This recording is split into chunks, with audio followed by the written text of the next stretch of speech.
أشهد أن لا إله إلا الله أشهد أن لا إله إلا الله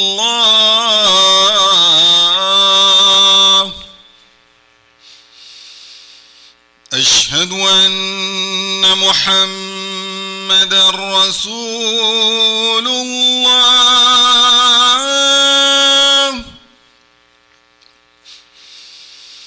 أشهد أن محمدًا رسول الله حي على الصلاة حي على الصلاة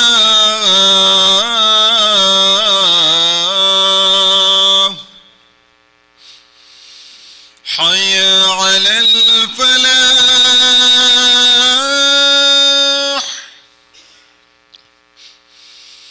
حي على الفلاح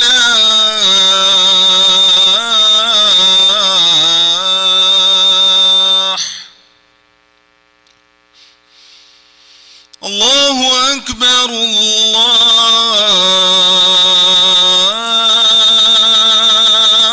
الله أكبر لا إله إلا الله.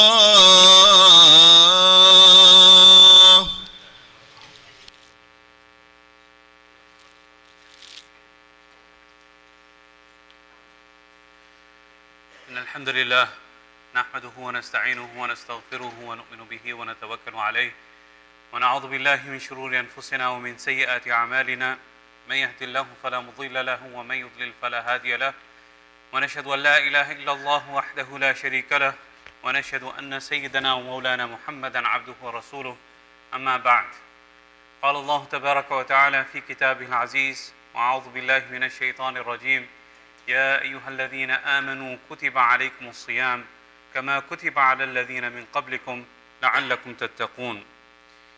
وقال رسول الله صلى الله عليه وسلم فيما روي عن أبي هريرة رضي الله تعالى عنه قال رسول الله صلى الله عليه وسلم أعطيت أمتي في رمضان 5 خصال لم تعطهن أمة كانت قبلهم خلوف فم الصائم عند الله أطيب من رائحة المسك وتستغفر لهم الملائكة حتى يفطروا وتصفد مردة الشياطين فلا يصلون فيه إلى ما كانوا يصلون إليه ويزين الله جنته في كل يوم فتقول يوشك عبادي الصالحون أن يلقوا عنهم المؤونة والأذى ويصيروا إليك ويغفر لهم في آخر ليلة من رمضان فقالوا يا رسول الله هي ليلة القدر قال لا ولكن العامل إنما يوفى أجره عند انقضاء عمله أو كما قال عليه الصلاة والسلام.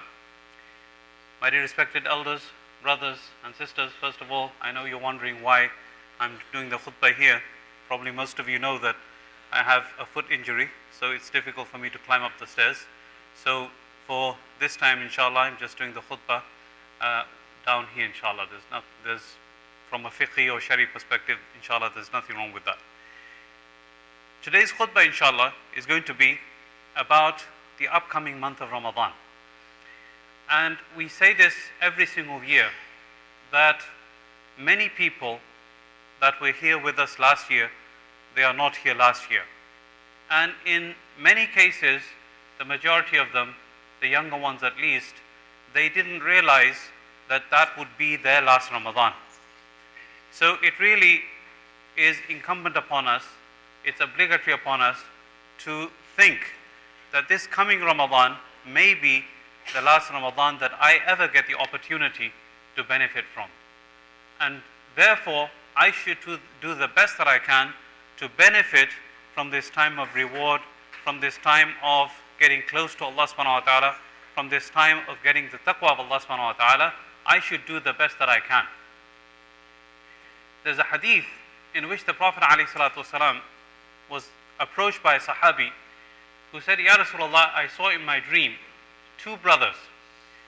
they had accepted Islam simultaneously at the same time, and the brother, one of the brothers, he was martyred in the path of Allah, meaning he was a shaheed.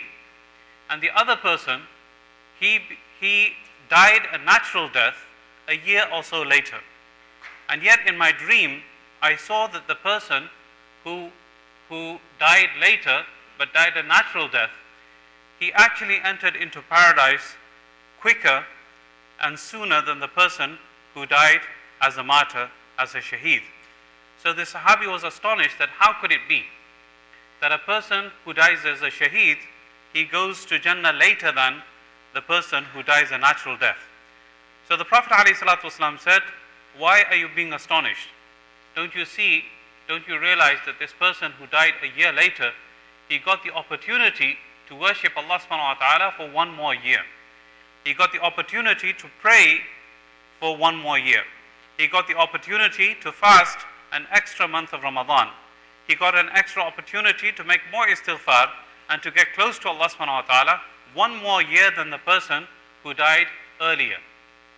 So this is a hadith which we should reflect upon, that if Allah subhanahu wa ta'ala is giving us an opportunity again and again, we should make sure we take full advantage of that opportunity, get as much reward as we can, get closer to Allah subhanahu wa ta'ala as much as we can, so that when we come to the end of Ramadan and after Ramadan also, we have built within ourselves a quality, a closeness to Allah subhanahu wa ta'ala that takes us to the rest, through the rest of the year, and we maintain that closeness to Allah subhanahu wa ta'ala through the rest of the year.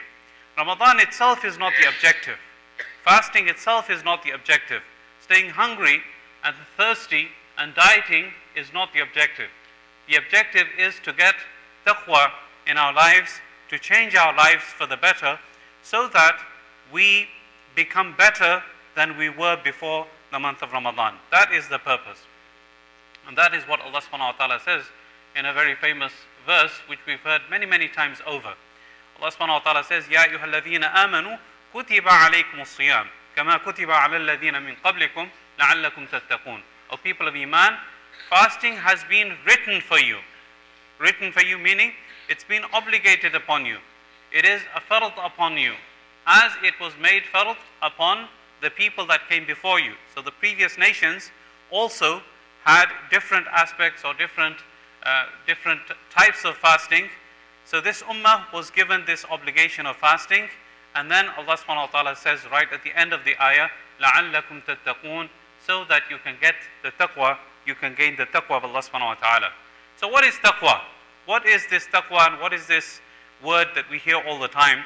We refer back to a saying of Ali radiallahu ta'ala anhu. He was asked, what is taqwa? He said, "At-taqwa hiya al-khawfu min al-jalil." At-taqwa, it is the fear of al-jalil, meaning Allah subhanahu wa ta'ala.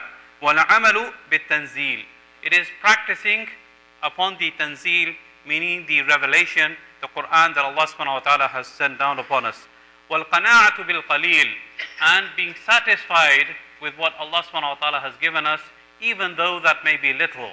And finally, وَالْإِسْتِعْدَادُ لِيَوْمِ الرَّحِيلِ. And preparation for the day of the journey, meaning for a person's death and leaving this world, the journey of the hereafter. So again, Ali radiallahu ta'ala who said, "At-taqwa hiya al-khawfu min al-jalil." It is fear of Allah subhanahu wa ta'ala. Amal bit-tanzil, practicing the Quran, and wal-qana'atu bil-qalil, being satisfied with what little Allah subhanahu wa ta'ala has given you. Wal-isti'dadu liyawm al-rahil, preparation for the journey towards the hereafter. Ibn Mas'ud radiallahu ta'ala anhu, he said about this verse, "Ya ayyuhalladhina amanu ittaqullaha haqqa tuqatih wa la tamutunna illa wa antum muslimun." Which means, O people of Iman, have the taqwa of Allah subhanahu wa ta'ala as He deserves to have taqwa, and do not die except in the state of submission to Allah subhanahu wa ta'ala. He said, "An yuta'a fala yu'sa." What is taqwa? That Allah subhanahu wa ta'ala should be obeyed and not be disobeyed. وَيُذْكَرْ فَلَا يُنْسَى. He should be remembered and not forgotten. وَإِنْ يُشْكَرَ فَلَا يُكْفَرْ. And He should be thanked and not be we should not be ungrateful towards him. And he goes on to say, شكره يدخل فيه جميع فعل الطاعات. When we are grateful to Allah subhanahu wa ta'ala, all of the means of obedience to him, they are included in this shukr and gratitude towards Allah subhanahu wa ta'ala. And the meaning of his dhikr is that the slave of Allah subhanahu wa ta'ala, the servant of Allah subhanahu wa ta'ala, فَلَا يَنْسَى ذكر العبد بقلبه لأوامر الله في حركاته وسكناته وكلماته, that the slave does not forget Allah subhanahu wa ta'ala in every action of his, in his action, in his talks, even while he's sitting still, he should be remembering Allah subhanahu wa ta'ala and not forgetting Allah subhanahu wa ta'ala and thinking, what is the command of Allah subhanahu wa ta'ala upon me at this very instant? So this is what is taqwa according to the sayings of these Sahaba and these people that were close to the Prophet ﷺ. Now this month of Ramadan, the Prophet ﷺ, he said that my ummah, it is given 5 things that were not given to any nation before this ummah. أعطيت أمتي في رمضان 5 خصال لم تعطهن أمة كانت قبلهم. This ummah, this nation, us, we were given 5 things that no other nation were given before. What were they? خلوف فم الصائم عند الله أطيب من رائحة المسك. The bad smell that emanates from the mouth of a fasting person, it is more beloved to Allah subhanahu wa ta'ala than the smell of musk itself. What does that mean? That means that a person, when he is fasting and he is hungry and his mouth becomes dry, then there is a specific smell that comes out from the mouth and from the stomach that shows that he is fasting. So this does not mean that a person does not clean his teeth, that does not take miswak, because this smell will be there even after a person, he brushes his teeth and he uses the miswak. So what this means is that despite his efforts, that he has tried to mask that smell or remove that smell from his mouth, there is still some kind of smell coming. That smell, because he's hungry, because he's thirsty, because his mouth is dry, this smell is more pleasing to Allah subhanahu wa ta'ala than even the smell of musk. So this is not something that a person should be ashamed of. It is something that Allah subhanahu wa ta'ala loves very much. وَتَسْتَغْفِرُ لَهُمُ الْمَلَائِكَةُ حَتَّى يُفْطِرُوا. The angels, they make istighfar for that person all the way until iftar. Just imagine who the angels are. لَا يَعْصُونَ اللَّهَ مَا أَمَرَهُمْ وَيَفْعَلُونَ مَا يُؤْمَرُونَ. They do not disobey Allah subhanahu wa ta'ala. They do exactly as they are told to do. They are ma'soon. They are pure from committing sins. So these angels, they are deputed by Allah subhanahu wa ta'ala to seek forgiveness for the people that are fasting. So this is a great honor that is bestowed upon the fasting person. The third thing, وَتُصَفَّدُ مَرَضَةُ شَيَاطِينَ. The rebellious shayateen are chained up. So the people that are committing sins out of Ramadan, they tend to stop committing sins in the month of Ramadan because of the fact that the shayateen are chained up at that particular time. So the question many people have is that some people, they continue to commit sins. What about that? Why do some people continue to commit sins even in the month of Ramadan? So the answer to that question is that is because it has become a habit that they have sustained and it has become part of their life. The shayateen do not need to influence that person anymore. It is because that sin has become habitual that they continue to commit those sins. So that is the fault of the person. It is not because the shayateen are influencing him to commit that sin.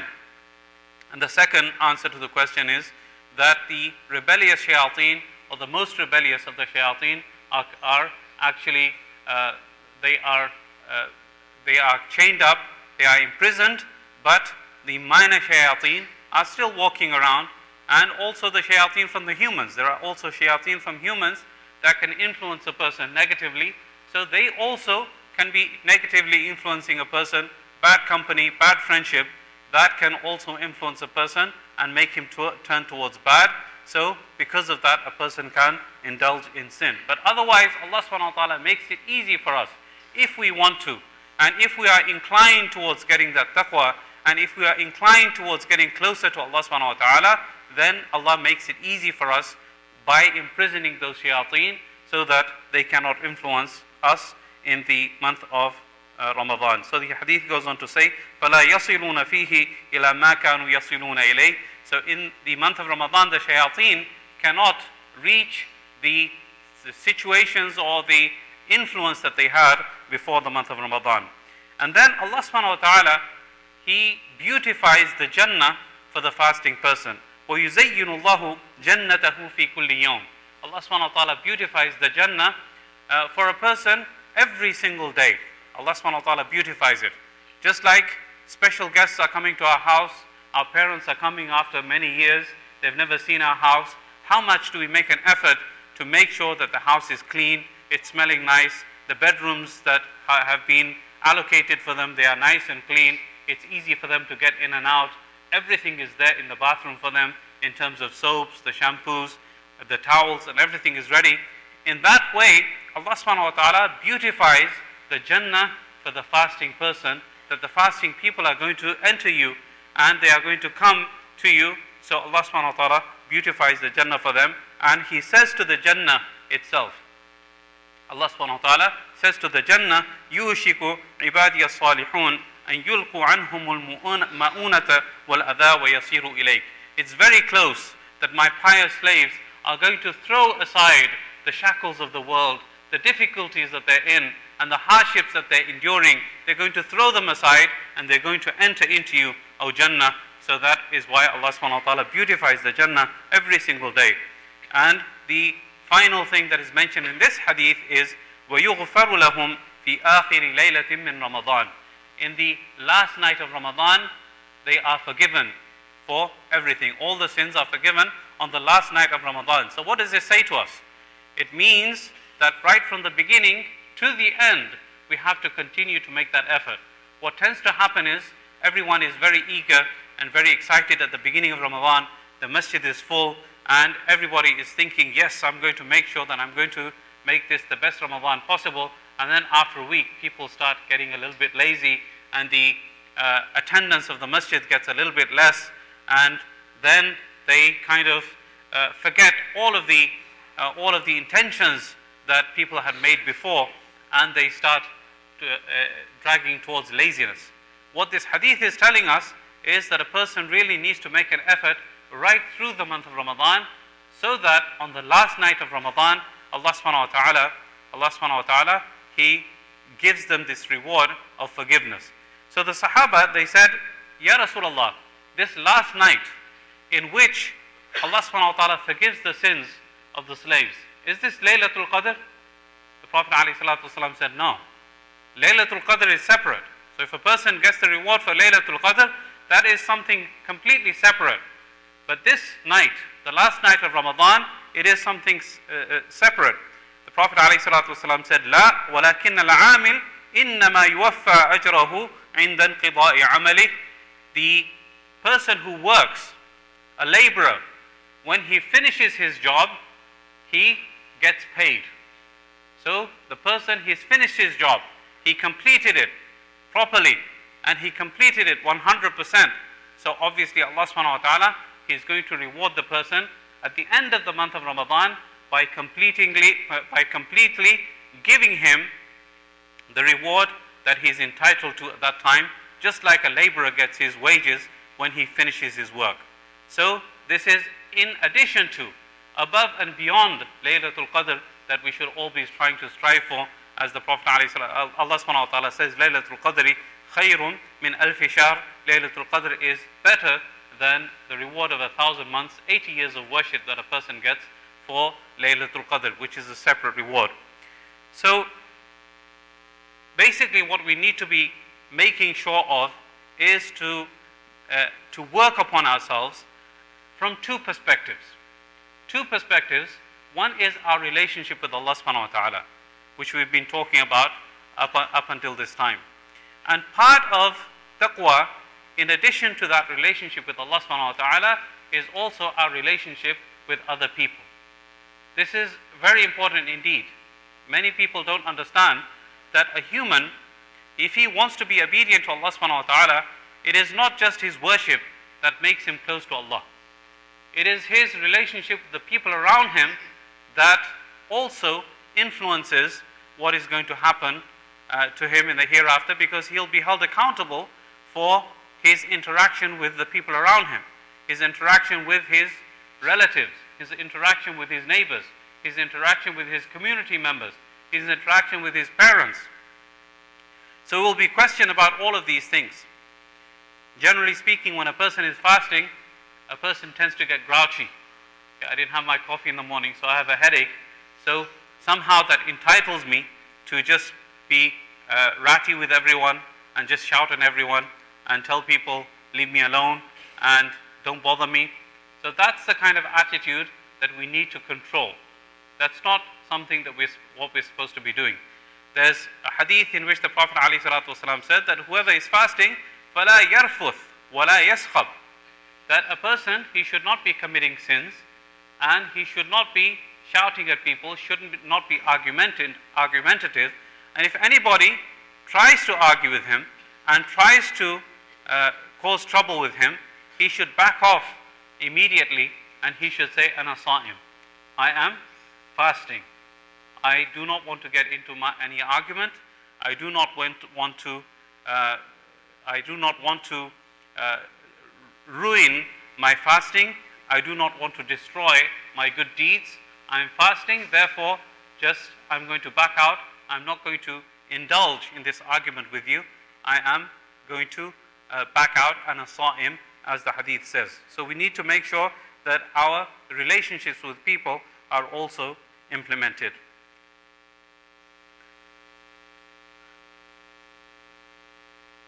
The sins that we commit. There's a saying that I heard many years ago that's always stuck in my mind. We should keep this in mind also, that a person, he is in the month of Ramadan, the halal things basically become impermissible for him. I won't use the word haram, but impermissible for him on a temporary basis. Okay? Consuming food, generally speaking, if we're eating the halal food, there's nothing wrong with it when we are eating. But in the month of Ramadan, it becomes prohibited for us. And the same thing about drinking liquids, which are halal. Generally, it is halal, but it becomes impermissible for us in the month of Ramadan. Intimacy with one's wife, completely permissible, but during the day, while fasting, that becomes impermissible for us. So these halal things become prohibited in the month of Ramadan. So what do you think about those things which are already haram? That is the attitude that we should have. When halal things have become prohibited for us, then what do you think about haram? This is what we are supposed to be practicing. This is the time for implementing the practice so that after the month of Ramadan we also stay away from those same ma'asi. And I will just finish off with a hadith in which the Prophet ﷺ, it's a very famous hadith that a person should think about when he is going through the month of Ramadan, and think that, am I one of those people that the Prophet ﷺ was mentioning? Anas radiallahu ta'ala anhu says that the Prophet ﷺ, he ascended the mimbar one day. He was going up on the mimbar to give the khutbah one day. He went up the stairs and he said, Ameen, Ameen, Ameen. 3 times he said Ameen. So after the khutbah, the Sahaba asked him, Ya Rasulullah, ala ma ammant. Why did you say Ameen?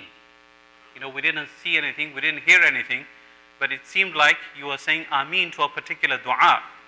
So the Prophet ﷺ, he said, Atani Jibreel, faqal.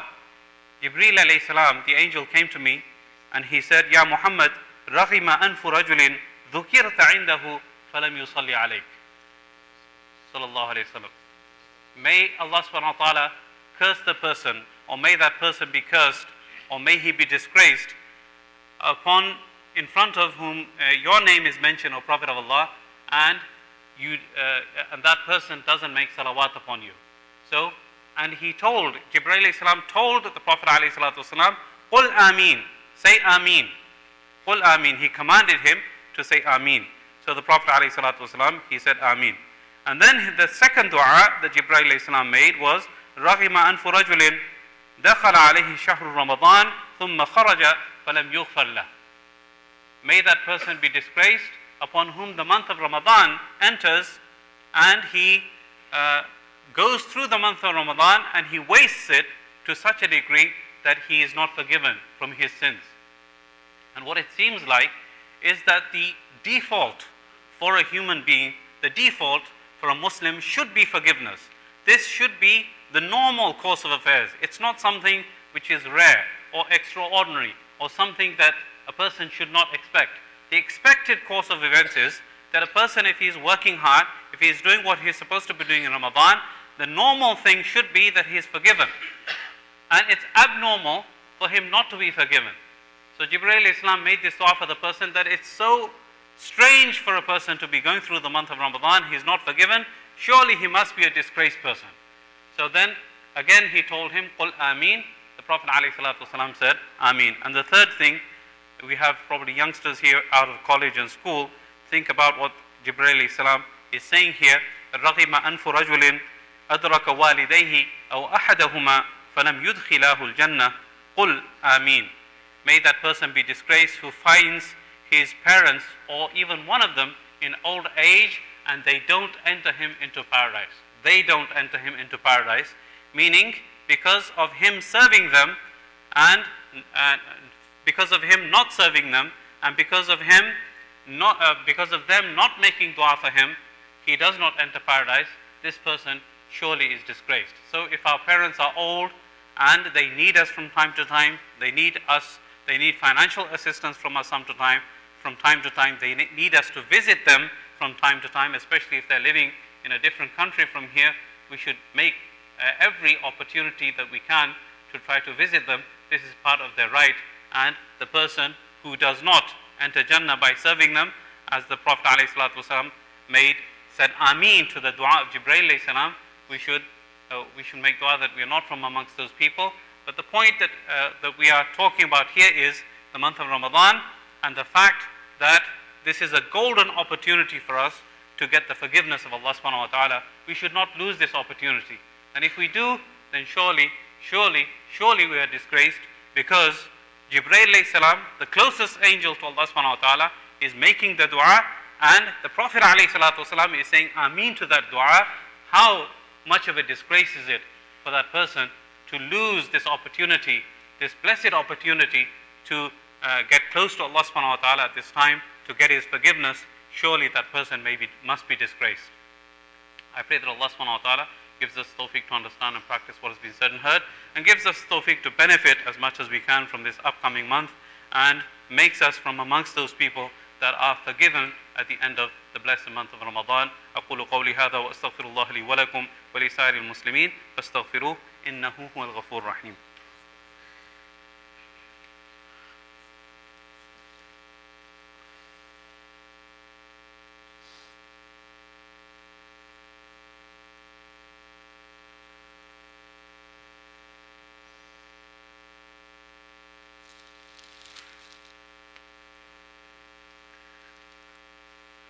الحمد لله نحمده ونستعينه ونستغفره ونؤمن به ونتوكل عليه ونعوذ بالله من شرور أنفسنا ومن سيئات أعمالنا من يهد الله فلا مضل له ومن يضلل فلا هادي له ونشهد أن لا إله إلا الله وحده لا شريك له ونشهد أن سيدنا ومولانا محمدا عبده ورسوله. أما بعد، قال الله تبارك وتعالى إن الله وملائكته يصلون على النبي يا أيها الذين آمنوا صلوا عليه وسلموا تسليما. اللهم صل على محمد وعلى آل محمد بعدد من صلى وصام.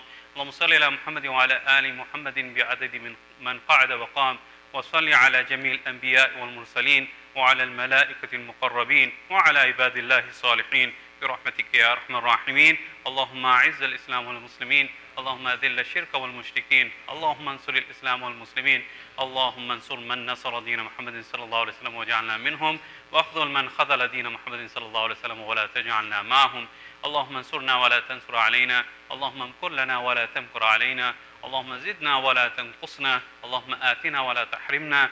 اللهم ربنا آتنا في الدنيا حسنة وفي الآخرة حسنة وقنا عذاب النار. وأدخلنا الجنة مع الأبرار يا عزيز ويا غفار. آمين يا رب العالمين، آمين يا رب العالمين. إن الله يأمر بالعدل والإحسان وإيتاء ذي القربى وينهى عن الفحشاء والمنكر والبغي يعظكم لعلكم تذكرون. اذكروا الله العلي الجليل يذكركم وادعوه يستجب لكم ولذكر الله تعالى أعلى وأولى وأكبر والله يعلم ما تصنعون. أقيموا الصلاة. Can we have one of the Hufaz leading the prayer, please? One.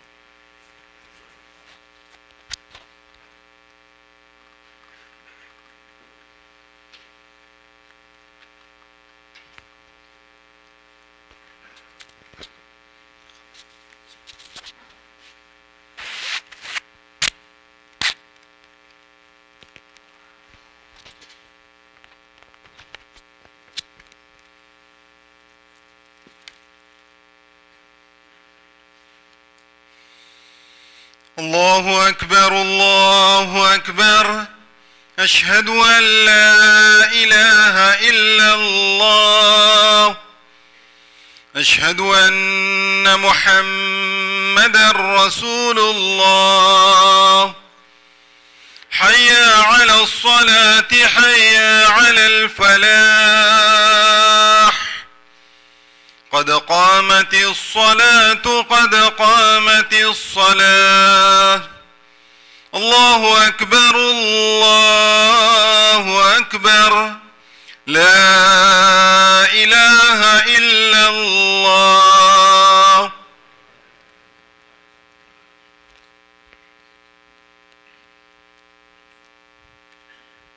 استووا واعتدلوا استقيموا صفوفكم يرحمني ويرحمكم الله.